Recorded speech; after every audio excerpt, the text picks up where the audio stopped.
Imagine standing in the middle of the desert. The horizon stretches endlessly in every direction. The wind howls, carrying grains of sand that sting your face. Now imagine hearing the sound of thousands of footsteps, armor clanking, banners snapping in the hot air, 50,000 Persian soldiers, one of the largest armies of the ancient world, marching west across the desert. They were strong, they were disciplined, they were unstoppable. And then, they were gone. No graves, no weapons, no survivors, nothing but silence. This is the mystery of Cambyses' lost army. Welcome to Unsolved Past Stories. In this episode, we are diving into one of the strangest enigmas in history, an event recorded more than 2,500 years ago that has fascinated historians, archaeologists, and storytellers ever since. What really happened to the army of 50,000 men sent by the Persian king Cambyses II into the Egyptian desert? Were they swallowed by the sands? Ambushed by enemies? Or was it a story invented to explain the unexplainable? Stay with me, because by the end of this video you might have your own theory. And if you love mysteries like this, make sure to subscribe so you don't miss the next forgotten chapter of history. Let's set the stage. The time is the 6th century before Christ.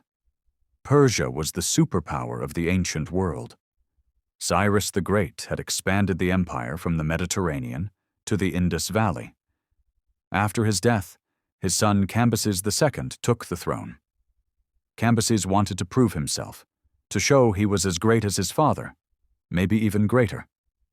His eyes turned toward Egypt, a land of wealth, culture, and power. Egypt was ruled by the pharaoh Psamtik III, and Cambyses wanted it under Persian control. The Persians invaded Egypt around 525 BCE. Cambyses crushed the Egyptians in battle and took control of the kingdom. But his ambition didn't stop there. According to the Greek historian Herodotus, Cambyses planned 3 separate military campaigns, one against Carthage, one against Nubia in the south, and one against the oracle of Amun at Siwa Oasis, far out in the Libyan desert.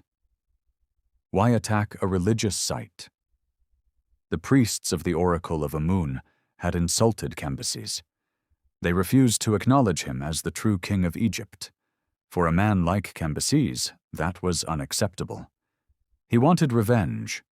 So, he sent an army of 50,000 men to march into the desert and destroy the oracle. Picture this scene. 50,000 men armed with spears, shields, and bows, horses, camels, and wagons carrying supplies, officers shouting commands, the air hot, dry, and merciless. They marched out from Thebes, one of Egypt's great cities, and into the desert. The first part of their journey went smoothly. They marched for 7 days and reached the oasis of Karga. Here they rested, resupplied, and prepared for the next leg of their journey, deeper into the Libyan desert. From here, their orders were clear: march west to Siwa and crush the oracle of Amun. And then, they disappeared. Herodotus tells us that the army marched out into the desert, but they never reached their destination. Instead, a massive sandstorm struck. Herodotus writes that as the men were crossing the desert, a great and violent wind of sand blew upon them, burying all 50,000 soldiers alive. Not one of them survived.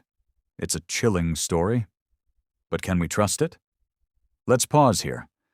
Herodotus, often called the father of history, was writing decades after the events. He never saw the lost army himself.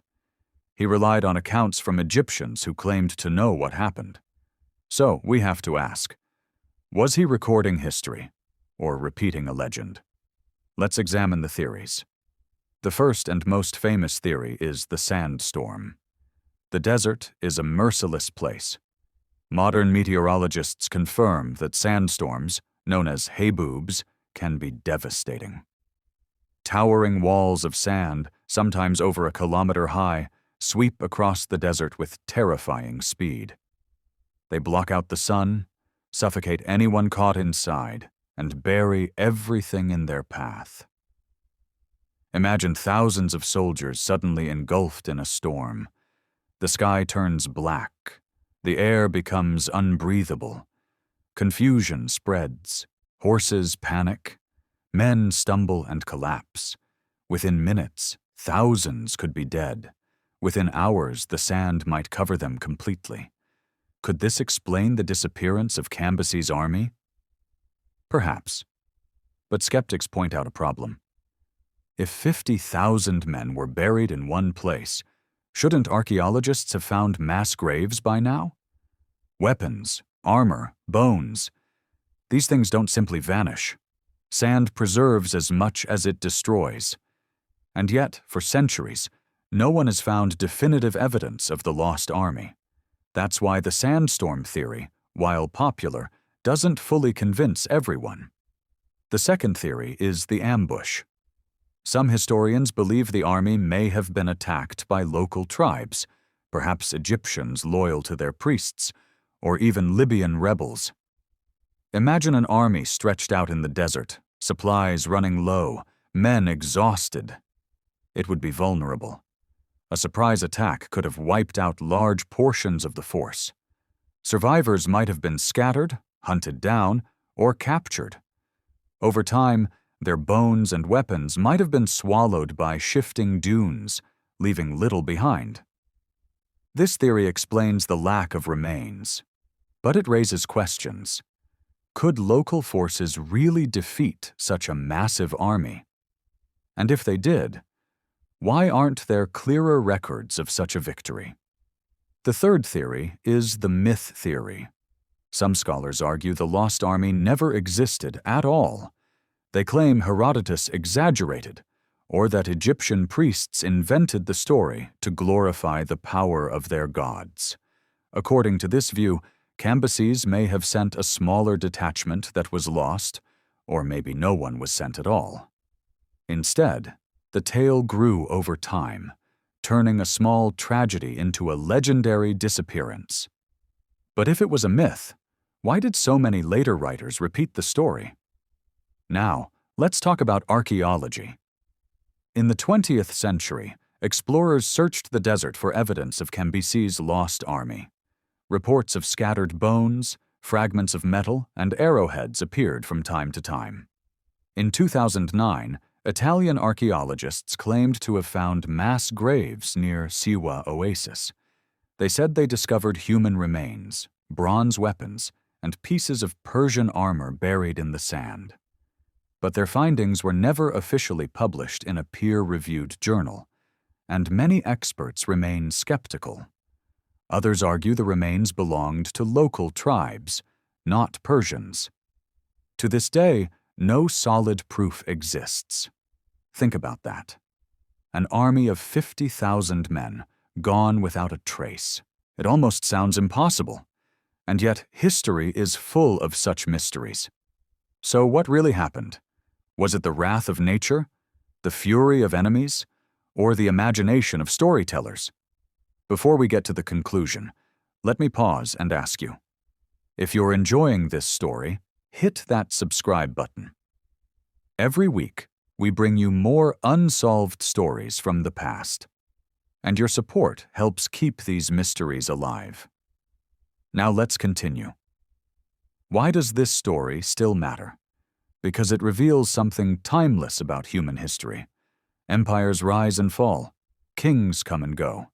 But even the strongest armies can vanish overnight. Cambyses sent 50,000 men into the desert, confident of victory. Yet power is fragile.